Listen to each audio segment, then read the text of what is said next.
मथां छा लिखी छा लिखां छा लिखी छा लिखां ओ सिंध मुंहिंजी अमां दुनिया जा सिंधियो हिक मुठ थी सिंध बचायो सिंध मुंहिंजी अमां सूंह तुंहिंजी मथां छा लिखी छा लिखां सिंध जो क़ौमी आवाज़ radio voice of Sindh London.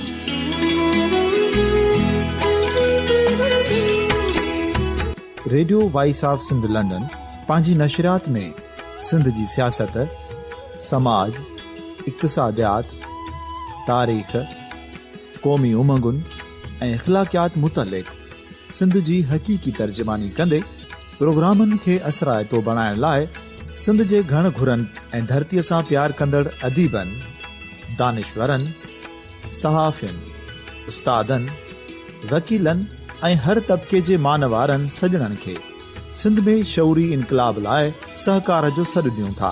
अचो त गॾिजी सूफ़ियुनि ऐं संतनि वारी सिंध जो ओज हिकु मुठ थी वरी वापसि आणण वारे सफ़र जा साथारी बणिजऊं।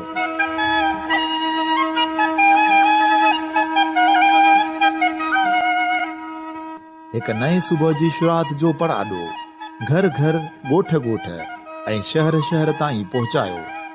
शाल सिंध आबाद ऐं ख़ुशहाल थिए, सिंधी माण्हू सुखियो ऐं सताबो थिए।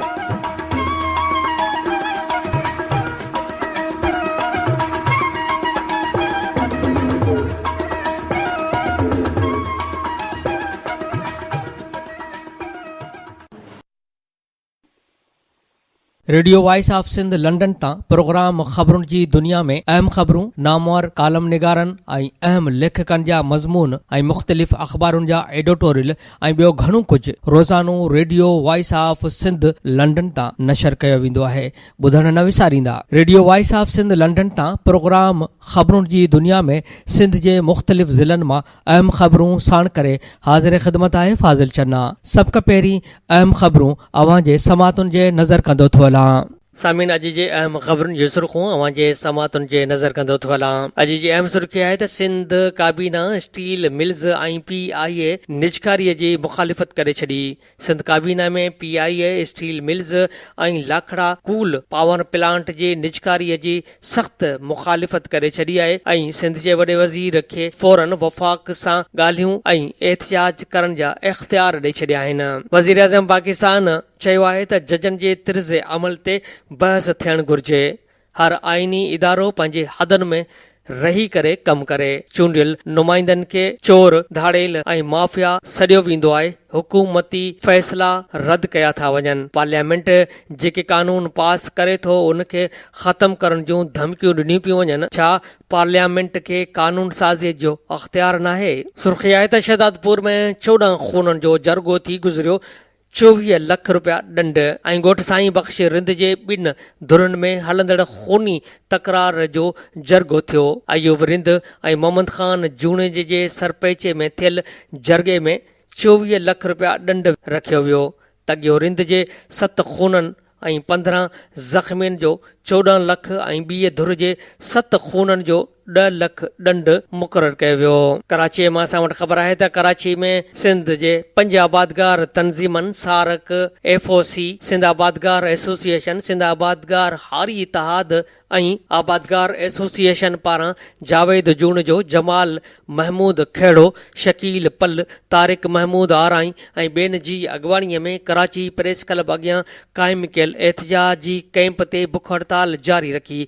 उन मौक़े ते आबादगारनि जी बुख हड़ताली कैंप ते SUP जे मरकज़ी अॻवान एजाज़ सामटियो, मुनीर मगसी, हफ़ीज़ लाशारी ऐं ॿियनि शिरकत कई। उन मौक़े ते SUP जे मरकज़ी अॻवान साफ़ियुनि सां ॻाल्हाईंदे चयो त सिंध हुकूमत मुकमल तौर ते नाकाम थी वई आहे।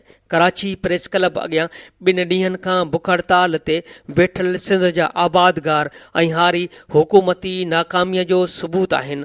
अदालती हुकुम बावजूद सिंध सरकार कमंद जो मुनासिब मुनासिब अघु ॾियारण ऐं अदालती फ़ैसिले ते अमल नाहे कराए सघी। हिन चयो त सिंध यूनाइटेड पार्टी आबादगारनि ऐं हारियुनि सां हर मोड़ ते गॾु आहे। शुगर मिलनि जी इंतिज़ामिया ऐं सिंध हुकूमत जेकॾहिं पंहिंजी हठ धर्मीअ ख़तमु न कई त एहतजाज कयो वेंदो। उन मौक़े ते आबादगारनि चयो त अफ़सोस आहे त सिंध हुकूमत अञा ताईं अघु मुक़ररु नाहे कयो। हिननि चयो त आबादगारनि खे कमंद जो अघु सही न मिलण सबबि आबादगार परेशान आहिनि। हुकूमत ऐं शुगर मिल माफ़िया जे हिकु हटी सिंध जे 2 करोड़ आबादगारनि खे परेशान कयो आहे। मुआशी तौर ते आबादगार कंगाल बणिजी रहिया आहिनि। शुगर मिलनि जी इंतिज़ामिया अदालती हुकुम खे बि मञण लाइ तयारु नाहे। हिननि उहो पिणु चयो त सिंध में पुछड़े जे आबादगारनि ताईं वाहुनि ऐं शाखुनि जो पाणी नथो पहुचे, जंहिं करे पुण लखें एकड़ ज़मीन बंजर बणिजी रही आहे। हिननि चिताव ॾिनो आहे त जेकॾहिं जाइज़ मुतालबा न मञिया विया त बुख हड़ताल जारी रहंदी। कराची मां हिकु ॿी बि ख़बर आहे त नक़ीबुल्लाह क़तल केस जी जांच कंदड़ टीम कार्रवाईअ खे तेज़ करे मलीर जे अॻूणे SSP राव अनवार जे साथियुनि जी गिरफ़्तारीअ जो सिलसिलो शुरू करे छॾियो आहे। उन सिलसिले में GIT SSP investigation Altaf Hussain ऐं DSP क़मर अहमद खे बयान ॾियण लाइ हेडक्वार्टर में घुरायो। बयान बैदि SSP अल्ताफ़ हुसैन खे घर मोकिलियो वियो, पर DSP क़मर अहमद खे हिरासत में वरितो वियो। इजलास में मौजूदु हिकु ज़रिए ॿुधायो त DSP क़मर अहमद राव अनवार जो इंतिहाई वेझो माण्हू आहे। जिते बि जड़तू मुक़ाबिलो थींदो हो उते पहिरीं क़मर अहमद ईंदो हो। हू ई फ़ोन करे फोर्स खे घुराईंदो हो ऐं पंहिंजे ग्रुप वारनि इलेक्ट्रॉनिक मीडिया जे रिपोर्टरनि खे घुराईंदो हो।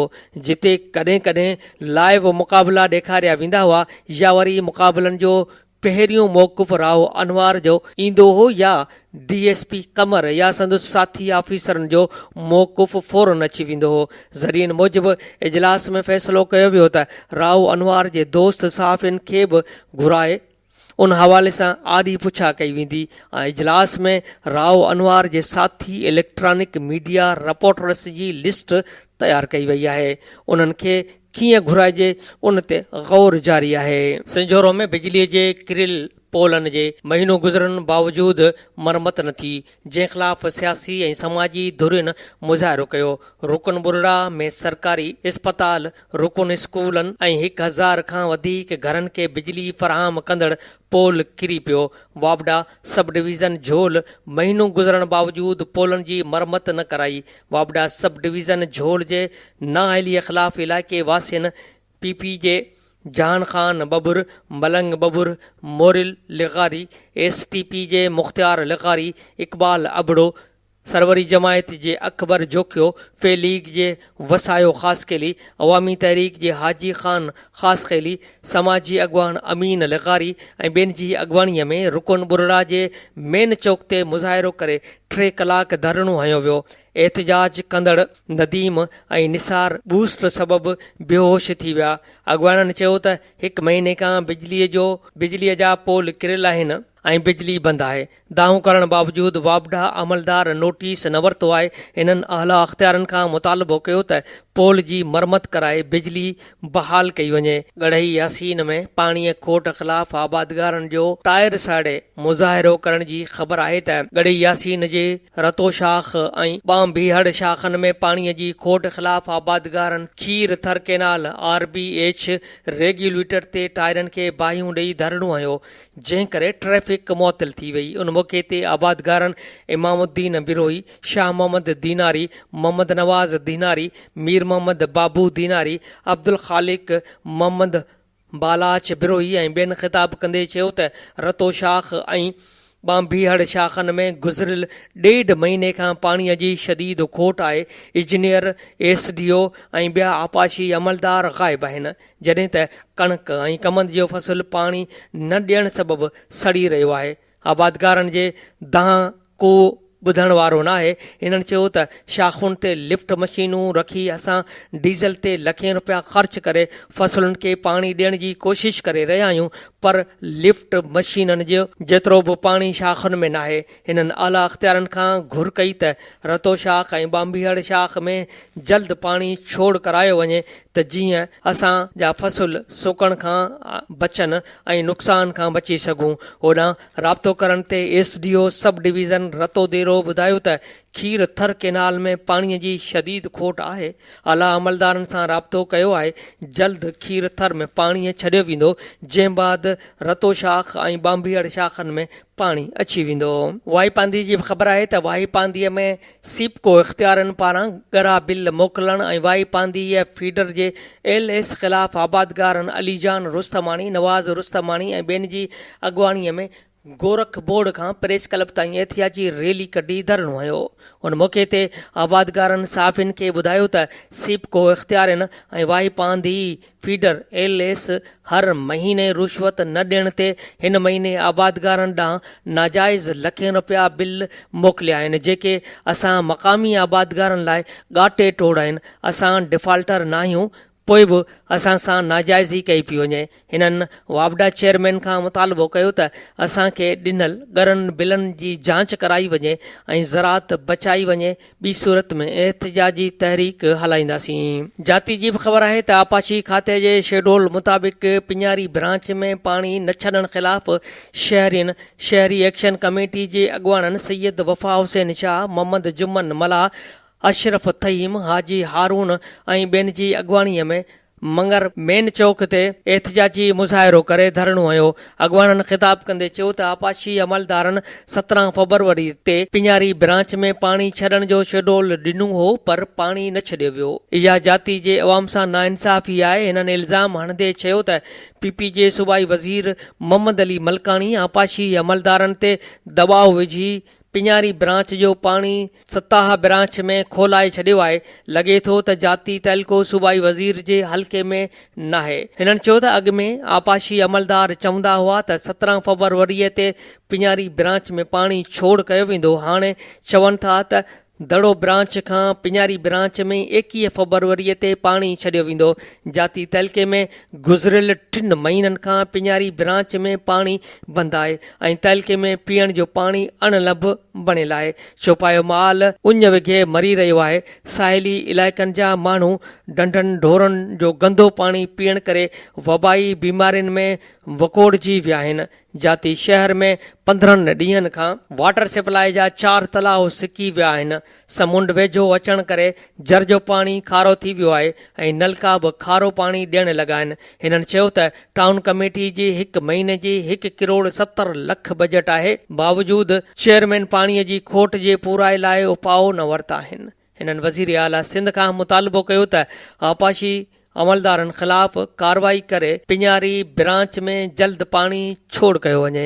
समीन radio voice of Sindh London तां प्रोग्राम ख़बरुनि जी दुनिया में अहम ख़बरूं अवां जे समातुनि जे नज़र करे रहिया आहियूं। खेड़ा जी ख़बर आहे त खेड़ा लॻ ॻोठ बग्गू कोरीअ में गवर्नमेंट प्राइमरी स्कूल जी नई बिल्डिंग तमीर थियण बैदि गुज़िरियल 2 सालनि खां उस्ताद मुक़ररु न थी सघियो ऐं नई ॿारनि जे वेहण लाइ फर्नीचर ॾिनो वियो आहे। ॻोठ जा 200 ॿार तइलीम खां महरूम आहिनि। ॻोठाणनि ऐं ॿारनि उस्तादनि जी मुक़ररीअ लाइ एहतियाती मुज़ाहिरो कयो आहे। ॻोठाणनि मोहम्मद इब्राहिम कोरी, अली गुल कोरी, हमज़ो कोरी, मंज़ूर कोरी ऐं ॿियनि ॿुधायो त 2 साल अॻु हिन ॻोठ खे स्कूल जी बिल्डिंग त ॾिनी वई, पर हिन वक़्त ताईं ॿारनि खे पढ़ाइण लाइ न मास्तर मुक़ररु थियो आहे, न वरी फर्नीचर ॾिनो वियो आहे। स्कूल खे तालो लॻल आहे। असांजे ॻोठ जा अटकल 200 ॿार तइलीम हासिल करण बजाए पंहिंजो वक़्तु ज़ाया करे रहिया आहिनि। ॻोठाणनि सिंध हुकूमत ऐं तइलीम खाते खां मुतालबो कयो आहे त हिन ॻोठ जे प्राइमरी स्कूल खे मास्तर ऐं फर्नीचर ॾिनो वञे त जीअं हितां जा ॿारड़ा बि पढ़ी सघनि। बदीन मां बि असां वटि ख़बर आहे त बदीन शहर जे वार्ड नंबर 1 जे main bus stop, high school, Malapado ऐं ॿियनि इलाइक़नि जा रहवासी 2 महीननि खां पाणीअ जे बदतरीन खोट ख़िलाफ़ रोडनि ते निकिरी आया। गुज़िरियल ॾींहं शहरनि एहतियाती मुज़ाहिरो करे शीशन कोट ऐं DC हाउस ॾांहुं वेंदड़ मुख्य बाए पास रोड ते धरणो हणी टायरनि खे बाहियूं ॾेई रोड ब्लॉक करे छॾियो। उन मौक़े ते अब्दुल रज़ाक मल्हा, मोहम्मद सिद्दीक मल्हा, मूमल मल्हा, जियंदी मल्हा, फापू मल्हा, सकीना मल्हा ऐं ॿियनि चयो त ॼाणायल इलाइक़नि में 2 महीननि खां पाणीअ जो शदीद बहिरान आहे। रहवासी परे परे खां पाणी भरे अचनि था या पैसनि ते पाणी ख़रीद करे वक़्तु गुज़ारे रहिया आहिनि। म्यूनिसिपल कमेटी बदीन ऐं ॿियनि आला अख़्तियारनि खे अॻियां दाहिण बावजूदि पाणी नथो ॾिनो वञे। हिननि चयो त 24 कलाकनि में पाणी न ॾिनो वियो त प्रेस क्लब अॻियां एहतिजाज कंदासीं ऐं अदालत जो दरवाज़ो खड़काईंदासीं। जॾहिं त वाटर सप्लाई इंचार्ज मुर्तज़ा ख़ासकेली राब्तो करण ते ॿुधायो त ॼाणायल इलाइक़नि जूं पुराणियूं लाइनूं ख़तमु करे नयूं लाइनूं विछायूं वयूं आहिनि, जेके पब्लिक हेल्थ खाते तरफ़ां मेन लाइन सां न जोड़ण सबबि मसइलो पैदा थियो आहे। इलाइक़े जे काउंसलर शाहिद आफ़रीदी ऐं CMO इक़्तिदार ख्वाजा खे पिणु उन बाबति ॼाण ॾिनी आहे। जीअं ई पब्लिक हेल्थ तरफ़ां लाइनूं जोड़ियूं वेंदियूं त पाणीअ जी सप्लाई बि बहाल कई वेंदी। मिसण वॾीअ जी ख़बर आहे त मिसण वॾीअ जे ॻोठ ग़ुलाम अली लिगारीअ में गर्ल्स प्राइमरी स्कूल में 250 शागिर्दनि खे अकेली मास्तरियाणी पढ़ाइण लॻी आहे। उस्तादनि जी खोट ख़िलाफ़ शागिर्दनि स्कूल जे गेट ते एहतिजाजी मुज़ाहिरो कयो। उन मौक़े ते मास्तरियाणी ग़ुलाम फातिमा लिगारी ॿुधायो त गर्ल्स स्कूल में 250 खां वधीक ॿारनि खे अकेली पढ़ायां थी। अकेली हुजण करे समूरा सब्जेक्ट पढ़ाइण मसइलो आहे। उन लाइ ॿारनि जी तइलीम मुतासिर थी रही आहे। शागिर्दनि ऐं मास्तरियाणी सूबाई वज़ीर तइलीम ऐं सेक्रेटरी तइलीम ऐं डायरेक्टर तइलीम खां मुतालबो कयो त स्कूलनि खे वधीक मास्तरियाणियूं ॾेई ॿारनि जी तइलीम मुतासिर थियण खां बचाई वञे। ॾहरकीअ जी ख़बर आहे त ॾहरकी में अलायंस शुगर मिल्स इंतिज़ामिया जे ज़ियादतियुनि ख़िलाफ़ आबादगारनि मछरजी पिया। शुगर मिल्स जे प्लाट अंदरि ई 8 कलाक धरणो हयो वियो। इंतिज़ामिया मुज़ाहिरीन खे धरणो ख़तमु करण लाइ दाबा ऐं धमकियूं ॾिनियूं, पर आबादगारनि एहतिजाजी ख़तमु करण खां इनकार करे छॾियो। ॾहरकी अलायंस शुगर मिल्स जे इंतिज़ामिया तरफ़ां सिंध हाई कोर्ट जे हुकुम मन खे न मञींदे आबादगारनि सां पंहिंजूं ज़्यादतियूं जारी रखंदे गुज़िरियल 3 महीननि खां अलायंस शुगर मिल्स जे इंतिज़ामिया तरफ़ां आबादगारनि खे कमंद जो फ़ी मण अघु 172 रुपया ॾियण बदिरां 160 रुपया ॾियण ऐं फ़ी ट्रालीअ ते 50 खां 100 मण कटौती करण ऐं ॿियनि ज़्यादतियुनि ख़िलाफ़ तहरीक इंसाफ़ जे अॻवान शहर यार ख़ान शर जी अॻवानीअ में आबादगारनि ज़मींदारनि ऐं ड्राइवरनि कमंद जे लोडिंग बंदि करे प्लांट अंदरि एहतियाती धरणो हयो। एहतियाती धरणे में मोहम्मद मुराद चांग, असगर अली भुट्टो, चौधरी मोहसन, चौधरी अब्दुल रशीद, फैज़ मोहम्मद भुट्टो, अली नवाज़ भुट्टो, मुमताज़ शर, जाम शाहनवाज़ ऐं ॿियनि शिरकत कई। उन मौक़े ते अॻवाननि सहाफ़ियुनि खे ॿुधायो त अलायंस शुगर मिल्स जी इंतिज़ामिया मुसलसिल आबादगारनि सां ज़्यादतियूं करे रही आहे, जंहिं सबबि आबादगारनि जो मुआशी क़त्ल आम थी रहियो आहे। इंतिज़ामिया 172 रुपया अघु ॾियण बदिरां 160 रुपया फ़ी मण कमंद जो अघु ॾेई रही आहे, जॾहिं त सिंध हाई कोर्ट तरफ़ां 172 रुपया कमंद जो अघु मुक़ररु कयो वियो आहे। इंतिज़ामिया कोर्ट जे हुकुमनि खे बि थुॾे छॾियो आहे। इन खां अलावा फ़ी ट्रालीअ ते 50 खां 100 मण कटौती कई पई वञे। कमंद जो ट्रालियूं ऐं 10 ॾींहं ताईं रोडनि ते बीही प्लांट अंदरि वञण जो इंतज़ारु कनि था, जंहिं करे कमंद सुकी वञे थो ऐं आबादगारनि खे कापारी धक रसी रहियो आहे। आबादगारनि सिंध हाई कोर्ट जे चीफ जस्टिस खे अपील कई त अलायंस शुगर मिल्स जे इंतिज़ामिया ख़िलाफ़ नोटिस वठी आबादगारनि खे 172 रुपया कमंद जो अघु ॾिनो वञे। Radio voice of Sindh London तां प्रोग्राम ख़बरुनि जी दुनिया में अहम ख़बरूं अव्हां जे समातुनि जे नज़र थी रहियूं आहिनि ऐं हाणे अव्हां जे समातुनि जे नज़र कंदासीं चूंड कालम। Radio voice of Sindh London जे प्रोग्राम ख़बरुनि जी दुनिया में अॼु जेको असां मज़मून सिलेक्ट कयो आहे उहो मज़मून तहरीर कयो आहे बख़्शल थुलो। मज़मून जो उनवान आहे हिकु औरत जो मातम। बख्शर थुल्हो पंहिंजे मज़मून में लिखे थो त हेठियूं मज़मून दर हक़ीक़त खंबे गुम कयल दोस्त नंगर चने जे ताज़ो तर्जुमो कयल किताब हिकु औरत जो मातम जो मुहाग आहे।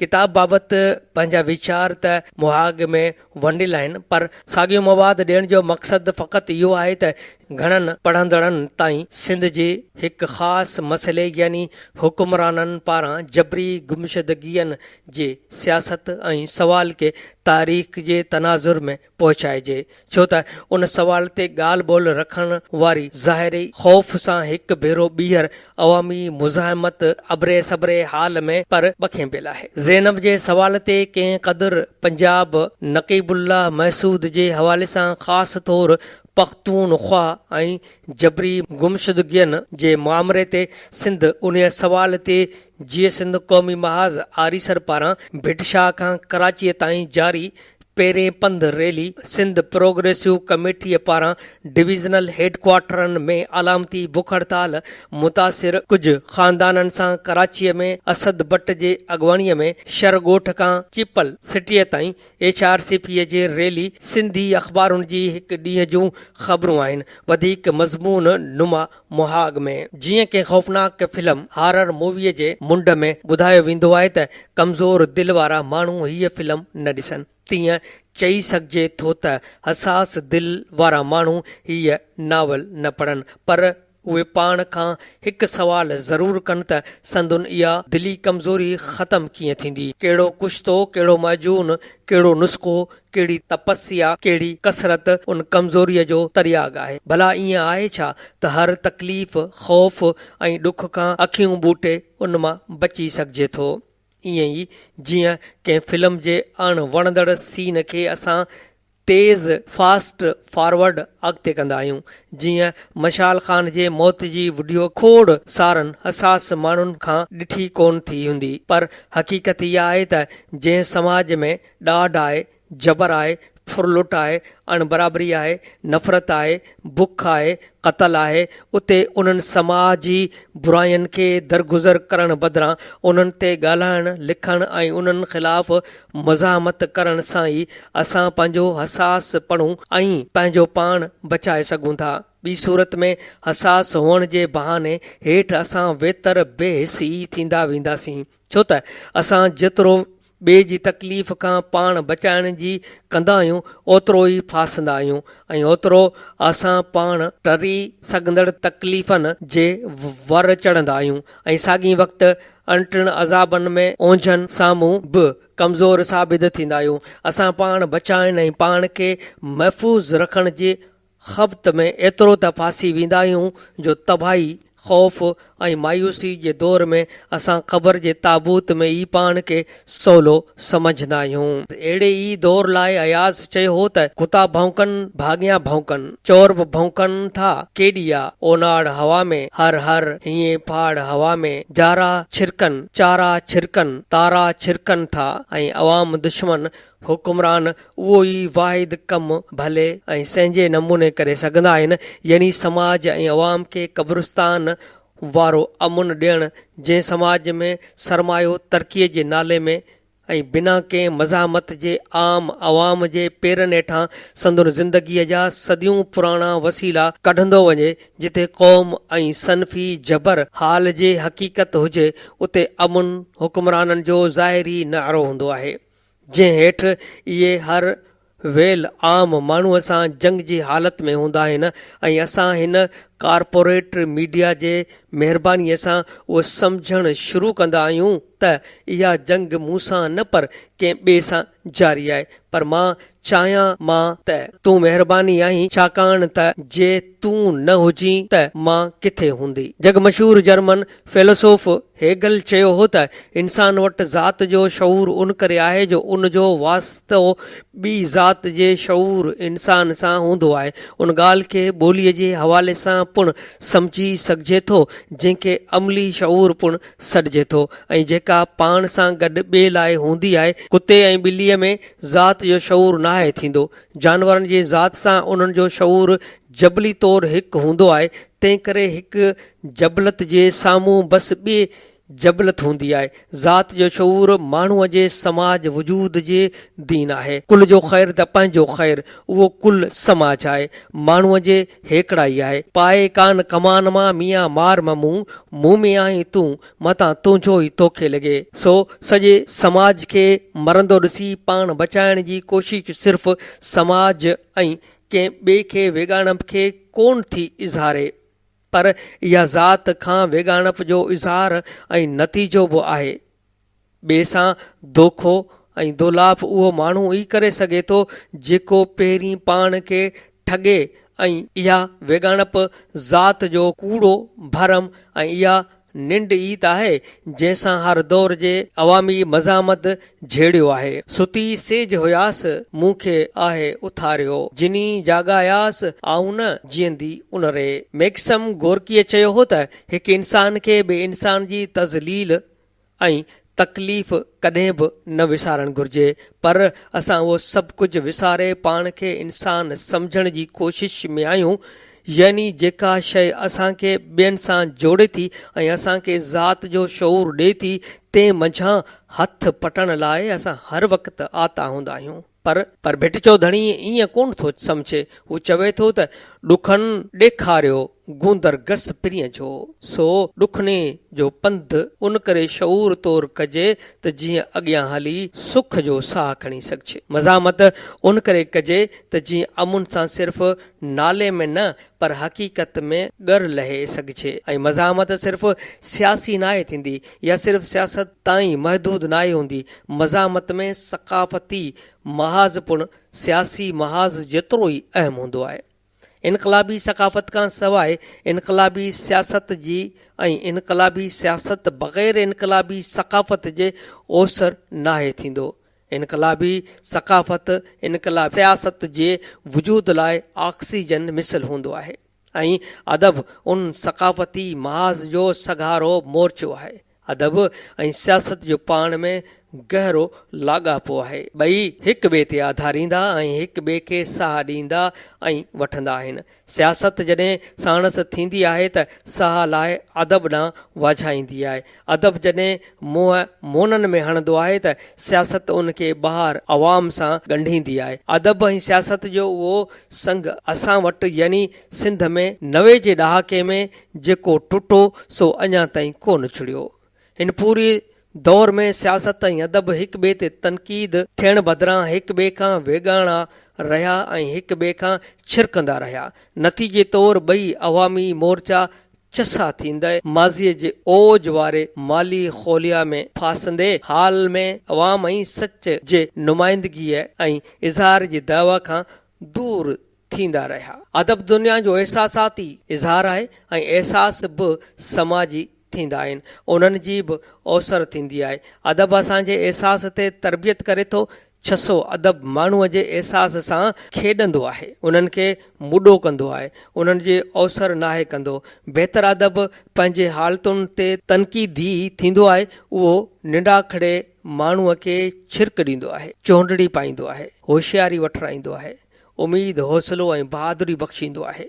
ऐं जे किथे ज़रूरत पवे त छसे उमेद पुरुस्तीअ खां जान छॾाईंदे हक़ीक़ी मायूसीअ जे मोह मुक़ाबिल थियण जे लाइक़ु कंदो आहे। लतीफ़ जे हिननि सिटुनि वांगुरु त खई जा खई विख ते वेझी कई, हीअ नावल बि उहो ई कुझु करे थो। 1986 में छपजंदड़ हिन नावल जो लेखक उमर रवा बेला हिकु अर्जेंटीनाई सहाफ़ी आहे। हीअ नावल सोज़ाना नाले हिकु औरत जी जेल वार्ता आहे। उन तकलीफ़, तशदुद, ज़ना ऐं ज़ियान जो दास्तान आहे जेको हूअं बि हर महकूम ऐं मज़लूम जो किस्सो आहे। नक्श फरियादी है किसके शोखी तहरीर का, कागज़ी है पेरहन हर पेकरे तस्वीर का। नावल जो ॿियो अहम किरदार एंथोनियो हिकु कैथोलिक पादरी आहे जंहिंजो रूह पापाइट जे रिवायत जे स्लेब ते अञा नाहे चढ़ियो। हू सोचे थो, साह खणे थो ऐं मन में सवाल पाले थो। संदसि मन जे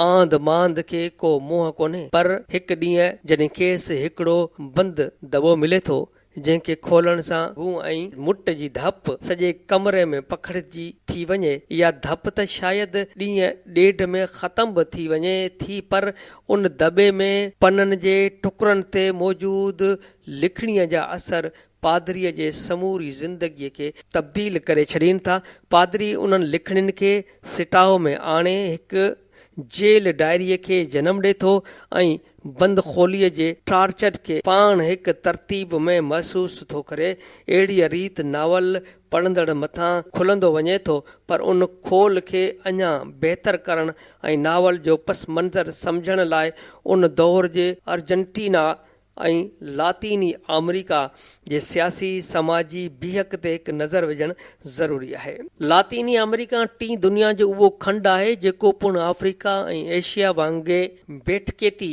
दौर जे समूरनि अज़ाबनि मंझां गुज़रियो आहे, जंहिंजी मज़ामत जा दास्तान पूरी दुनिया जे मज़लूम ऐं महकूम अवाम खे उत्साहींदा रहिया आहिनि, जेको जदीद बेठकेती दौर में पुण साम्राजी साज़िशनि जे वर चढ़ंदो रहियो आहे। 1959 में क्यूबा जे इनकलाब खां पोइ अमेरिका पंहिंजे पुठ खे सुर्ख सियासत जे असर खां बचाइण लाइ फ़ौजी जनरलनि खे अॻियां कयो। 1964 में ब्राज़ील जे सदर गोलार्ट जी हुकूमत खे फ़ौजी कोदता सां ख़तमु कयो वियो। 1971 में बोलीविया में जनरल बानज़र चूंडियल हुकूमत ते कब्ज़ो कयो। यूरागोई में 1973 में फ़ौजी आमरीत क़ाइमु थी। अॼु अमेरिका ट्विन टावर्स ते दहशतगर्दनि जे हमलनि खां पोइ तारीख़ खे 9/11 खां अॻु ऐं पोइ जी दुनिया में विरहाए ॾिसणु चाहे थो, पर हिकु ॿियो 9/11 अमेरिका जे आशीर्वाद सां तारीख़ में पहिरीं बि थी चुको आहे, जॾहिं साल 1973 में 11 सेप्टेम्बर ते जनरल आगस्तो पिनोशी जे कमान में चिलीअ जे जमहूरी हुकूमत ऐं पहिरीं इश्तराकी चूंडियल सदर सल्वादोर आलंदीअ जो संदसि ई सदारती महल 12 टैंकुनि सां घेराव कयो वियो ऐं हवाई फ़ौज सां संदसि ई सदारती महल ते हमिलो कयो वियो। आलंदी हथ कोन ॾिनो ऐं ख़ुदकुशीअ करे छॾी। इहा आमरीत 1990 ताईं जारी रही, जंहिंमें हज़ारे माण्हू मारण सां गॾु 1 लख माण्हुनि खे टार्चर सेलनि मंझां गुज़ारियो वियो। न सिर्फ़ एतिरो, पर 1975 धारे CIA जे 8 ऑफिसरनि चिलीअ में हिकु इदारो जोड़ियो, जंहिं तर जे मुख़्तलिफ़ मुल्कनि जे फ़ौजी आमरनि ऐं हाई कमान अस्करी ऑफिसरनि जी मेज़बानी करे अवाम दोस्त क़ुव्वतुनि ख़िलाफ़ बैनुल रियासती ऑपरेशन शुरू कयो, जंहिंखे ऑपरेशन कोंडर सॾियो वियो। 24 मार्च 1976 ते जनरल जॉर्ज राफेल वदीला अर्जेंटाइन जे जमहूरी ऐं अवामी हुकूमत जो ख़ात्मो आंदो ऐं ॻुझ ॻोह में पहिरीं खां जारी रियासती तशदुद खे तेज़ कयो। अज़ीज़ हमवतनो, वारी रिवायती तक़रीर में आमिर राफेल वडेला चयो त दहशतगर्द उहो कोन्हे जंहिंजे हथ में बंदूक या बम हुजे, पर हर उहो माण्हू दहशतगर्द आहे जेको ओलह ऐं ईसाई तहज़ीब जे उबतड़ ख़्यालनि सुर्ख ख़्यालनि जे वाद वीझ करे थो। अहिड़ी रीति ऑपरेशन कोंडर जे नाले हेठि लातीनी अमेरिका जे ॾाखिणनि रियासतनि Argentina, Chile, Bolivia, Brazil, Paraguay ऐं यूरागोई में आमरनि जे पुठ भराई करे अवामी हुकूमत जो मुनज़्ज़म अंदाज़ में तख़्तो ऊंधो कयो वियो ऐं इनकलाबी पार्टियुनि ख़िलाफ़ कार्रवाई कंदे सियासी कारकुननि खे चूंडे मारियो वियो। उन हवाले सां ओबामा दौर में ई 2016 में CIA पारां खोड़ सारी ॼाण डिक्लासिफा कई वई आहे। हीअ नावल अर्जेंटीना जे सियासी, समाजी ऐं अदबी पस मंज़र में लिखियो वियो आहे, जिते आमरीत ऐं रियासती तशदुद जी चिब मुल्क जे आख़िरे ते 10 साल वेठी रही। 1974 खां 1983 ताईं, जंहिंमें क़ौमी तंज़ीम 9 जे नाले हेठि हिकु कम्यूनिस्ट मुख़ालिफ़ सिथ alliance Argentine anti communist alliance triple A जोड़े समाजी धुर मुनज़्ज़म अंदाज़ में खावी धुर जी सियासी कारकुननि ट्रेड यूनियन अॻुवाननि, शागिर्दनि, दानिशवरनि ऐं अवामी सहाफ़ियुनि समेत हर उन वजूद ते हमले आवर थी जंहिंमें अवामी सघ ते वेसा साह खयों थे। 30,000 माण्हू खंबे गुम कया विया जेके पोइ कॾहिं ज़ाहिर न थिया। न विसारियो त उतां जे अस्करी जनता जो सलाहकार पिणु उहो साॻियूं हेनरी किसिंजर हो जंहिं ज़ुल्फ़कार भुट्टे खे चयो हो त असां तोखे बदतरीन मिसाल बणाईंदासीं। ऐं पोइ ज़िया जे सूरत में इहा साॻी फ़ौज आमरीत पाकिस्तान मथां 11 सालनि ताईं मढ़ी वई ऐं समाज जे जेका चीर फाड़ थी तंहिंमां अञा ताईं रत ॻड़े थो पियो। अर्जेंटाइन में आमरीत 1983 ताईं जारी रही ऐं हीअ नावल 1986 में छपजी ज़ाहिर थियो। लेखक उमर रवाबिला हिकु सहाफ़ी हो ऐं उन ॻाल्हि जा घणा इम्कान आहिनि त संदसि नावल संदसि तख़य्युल न पर उन्हनि हालतुनि अहवालनि जो अदबी इज़हार हुजे जेके टार्चर सेलनि खां बची निकितल अधु माण्हुनि लेखक सां कया। सो उन लिहाज़ खां हीअ नावल ऐं हिन जे मरकज़ी किरदार सोज़ाना जी वार्ता न रुगो अर्जेंटीना पर लातीनी अमेरिका जे ॾाखणनि रियासतुनि जे हक़ीक़ी बीहक जो अवामी बयानु आहे जंहिंमें हिकु अंदाज़े मुताबिक़ 50,000 माण्हू सिधीअ रीत मारिया विया, हज़ारे गुम कया विया जिन खे ग़ालिब इम्कान आहे त उहे पिणु मारिया विया ऐं 4 लख माण्हुनि खे टार्चर सेलनि, काल कोठड़ियुनि ऐं अज़ाबनि जे वर चाढ़ियो वियो। हीअ नावल उन दौर जी दाह आहे जेको कॾहिं कॾहिं हित त कॾहिं हित अञा बि जारी आहे, जंहिंजी बदतरीन सूरत अॼु विच ओभर इराक, अफ़गानिस्तान, लीबिया, शाम ऐं यमन जी सूरत में असांजे साम्हूं आहे। जमहूरियत जे अलमबरदार अमेरिका जे गवांतानामो बी ऐं अबू ग़रीब जेल जूं तस्वीरूं कंहिंखां विसरियूं हूंदियूं जिन में ऊंधो लड़कायल उघाड़नि माण्हुनि मथां पेशाब कयो वियो, मथनि कुता छॾिया विया ऐं मथनि तशदुद जे नवनि हैवानी तरीक़नि जा तजुर्बा कया विया। ख़ुदि असांजे समाज में सियासी कारकुननि खे खंबे गुम करणु ऐं उन्हनि जा चिचरिल लाश मिलणु उहो ई ॿुधाए थो त रियासत तशदुद ते पंहिंजी हिकु हटी क़ाइमु रखियो अचे। अहिड़ीअ रीति नावल जो मर्कज़ न पादरी अंथोनियो आहे ऐं न वरी सोज़ाना पर उहो तशदुद आहे। जेको ॿिन्ही किरदारनि जो पाण में रिश्तो जोड़े थो उहो बेरहम तशदुद ई आहे जंहिंजे उघाड़प हर साहिब ईमान माण्हूअ जे ईमान ते सवाल पैदा करे थी ऐं इंसानियत या समाज जे तज़ाद खे वाइखो करे थी। जेका किथे सियासी अदब में फ़ैननि जी ॿोली ॻाल्हाए थी त किथे ईरान जे अशरफ दहकानीअ जीअं एतिराफ़ी थिए थी, पर असांखे तारीख़ जो उहो सबक़ न विसारणु घुरिजे त तशदुद को तख़लीक़ी अमल कोन्हे पर उहो ॿियनि मादी ऐं तख़लीक़ी मुहरकनि जी नए सिर जनम लाइ कुझु ख़ासि हालतुनि में अणटिण थींदो आहे। ऐं मूंखे उहो चवणु ॾियो त सिंध जी मज़ामती सियासत ऐं अदब उहे ख़ासि हालतूं सम्झण खां हेल ताईं नाबेरी वेठल आहे। नाबेरी वेठल आहिनि असांजे मज़ामती सियासत ऐं अदब खे खोड़ सारी आलमी मवाद जी तर्जुमे जी ज़रूरत आहे ऐं दोस्त नंगर चने हिन नावल जो सिंधी तर्जुमो करे इहा ज़रूरत पूरी करण में पंहिंजो किरदारु निभायो आहे। तंहिं ते खेसि सुर्ख़ सलाम पेश कजे थो। सामीन प्रोग्राम ख़बरुनि जी दुनिया में चूंड मज़मून अॼु जेको अव्हांजे समाधुनि ताईं पहुतो उहो चूंड मज़मून तहरीर कयो हुयो बख़्शल थुलो ऐं उन मज़मून जो उनवान हुयो हिकु औरत जो मातम। अव्हांजे समाधुनि ताईं पहुची चुको। हाणे प्रोग्राम जो वक़्तु पुॼाणी ते पहुतो। ॿिए बुलेटिन ताईं वरी हाज़िर थींदो फाज़िल चना होसि ताईं ॾींदा इजाज़त। अल्लाह निगहबान। अव्हांजी समातुनि ताईं radio voice of Sindh London